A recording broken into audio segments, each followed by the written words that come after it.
Good evening বন্ধুরা, Rumpa's healthy food চ্যানেলে সবাইকে স্বাগত। আজ আপনাদের জন্য নিয়ে এসেছি পনির পকোড়ার রেসিপি। সম্পূর্ণ নিরামিষ একটি পদ। তার জন্য আমার লাগছে পনির আর টক দই, কর্নফ্লাওয়ার আর ময়দা একসাথে 4 টিস্পুন করে নিয়েছি, মিশিয়ে দিয়েছি। আর নিয়েছি চিলি ফ্লেক্স, গরম মশলা পাউডার, জোয়ান, ধনে জিরে গুঁড়ো মিশিয়ে নিয়েছি। আর নিয়েছি কালো মরিচের গুঁড়ো, লবণ, রিফাইন অয়েল আর নিয়েছি ব্রেড গ্রাম। আমি 200 গ্রাম পনির নিয়েছি, ওটি গরম জলে লবণ দিয়ে আমি ডুবিয়ে রেখেছিলাম 10 মিনিট, যাতে পনিরটা নরম হয়ে যায়। তো পনিরটা এখন আমি কেটে নেব।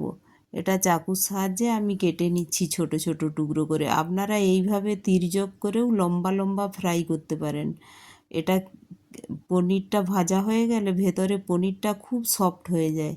আর যেহেতু এটা লবণ জলে ডুবিয়ে রেখেছি, তো এটা এমনিতেই দেখুন কতটা সফট হয়ে গিয়েছে। তো এইভাবে আমি পুরো পনিরটা কেটে নিলাম। এখন পনিরটা একটি বাউলের মধ্যে নিয়ে নেব আর এটা ম্যারিনেট করে নেব।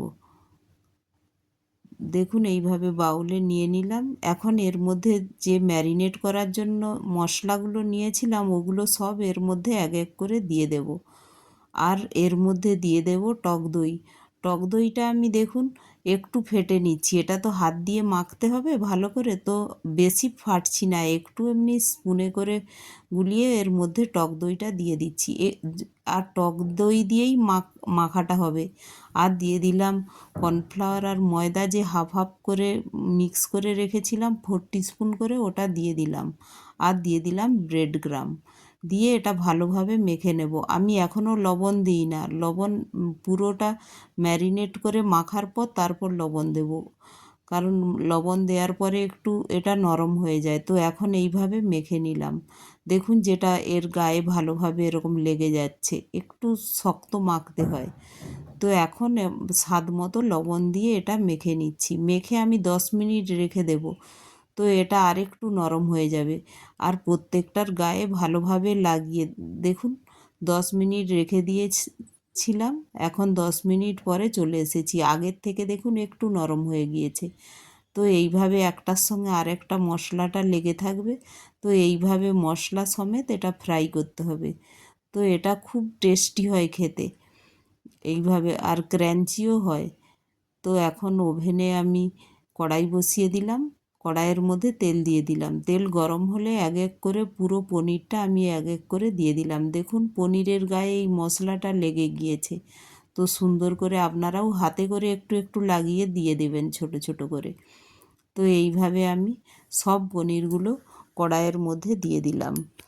আর এটা একটু সেট হয়ে গেলে তারপরই উল্টাবেন, না হলে ছেড়ে যাবে।